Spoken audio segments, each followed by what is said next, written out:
Harry Hawker and Mac Grieve had been flying east over the Atlantic Ocean for 10 hours when the end came. The flight had started in rocky, snow-covered Newfoundland well enough. The men had planned the long flight carefully. After a slightly shaky takeoff, when they nearly crashed into a ditch, they made good progress. But soon, things started to go wrong. They hit fiercer storms than the meteorologists had predicted. Nobody really knew what the weather was like a mile or two above the mid-Atlantic, because nobody had been there before. As Hawker called on the aeroplane's engine for more power so he could skirt around the worst of the storm, he found that it had developed a fault. It wasn't a fuel shortage, nor a mechanical malfunction. There was a problem with the cooling system. The water in the radiator wasn't getting around the engine, so it was overheating. The men tried to cure the problem in a series of risky manoeuvres, but it was no good. The coolant was boiling off fast, and when it ran out, the engine would soon seize. They came down low over the roiling Atlantic waters to look for somewhere to ditch, and for a ship that might pick them up.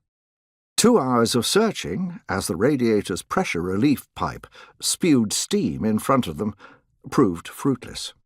The 30-year-old Hawker had years of experience and was considered one of the best pilots in the world, but he was highly strung.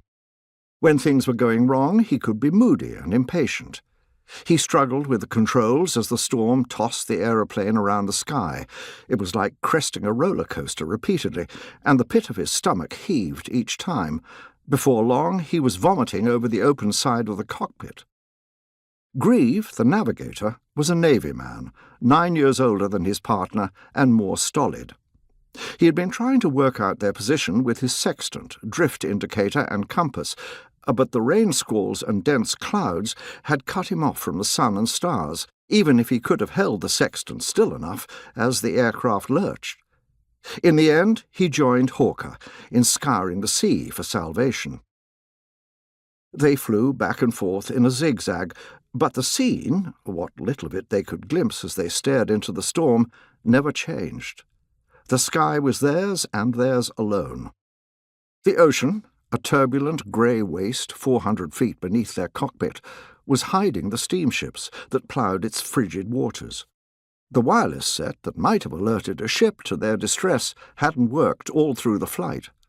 The men had flares on board, bright red lights that could be fired high into the sky from a pistol, but they would be useless in a fog like this.